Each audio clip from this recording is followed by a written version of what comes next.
Хэрэв та ажил хайхдаа юунаас эхлэхээ сайн мэдэхгүй байгаа бол анхаарлаа хандуулна уу?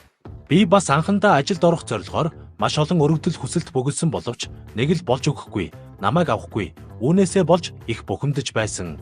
Ажил олгогчийн анхаарал татах үед төгс товч намтар өөрийгөө бүрэн илэрхийлэх танилцуулга бичих нь надад үргэлж их хэцүү ажил мэт санагддаг байсан. Би өөрийгөө мэрэгжлийн түвшинд илтгэн харуулах нь үнэхээр хэцүү байсан бөгөөд надад сайн тусламж дутагдж байсан.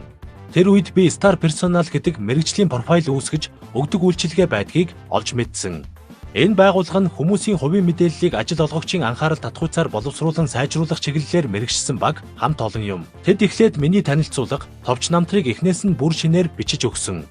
Тэд яг миний хайж байсан ажлын байрны тодорхойлолтын шаардлагад бүх зүйлийг нийцүүлэн бичсэн бөгөөд энэ нь нэрэл хувь хүнийх миний хэм шиг санагдаж байсан.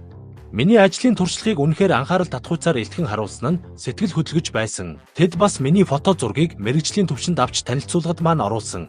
Би өмнө нь хизээч ийм итгэлтэйгээр өөрийгөө онлайнаар танилцуулж байгаагүй билээ. Нэмж дуртахад тэд миний линкэд энэ профайлыг шинчилж бусдаас ялгархаар болгож өгсөн.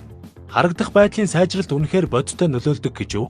Би ажил олгогч, ажилд зуучлагчдын анхаарлыг урд урдынхаас илүү их татдаг болсон. Тэдний анхаарлыг татахын тулд оновчтой түлхүүр үгийг хэрхэн зөв ашигладаг нь их таалагдж байгаа. Миний линкэд эндэх хувийн мэдээлэл одоо илүү цэгцтэй, мэрэгжлийн түвшинд анхаарал татахуйц болсон. Хэрэв та хөдөлмөрийн өрсөлдөөнд зах зээлд өөрийн үн цэнээ ахиулахыг хүсэж байгаа бол Star Personal компани таны хамгийн сайн туслагч болно. Энэ нь миний хувьд тоглоомын дүрмийг өөрчилсөн эргэлтийн цэг болсон учраас би Star Personal-ыг танд баяртайгаар санал болгож байна. Тиймээс хэрэв та ажил олгогчид анхны хүчтэй эерэг сэтгэгдэл төрүүлэхийг хүсэж байгаа бол миний намтар биодах холбоосоор орж нэмэлт мэдээлэл аваарай. Та үүнийг хийсэндээ өөртөө талархах болно.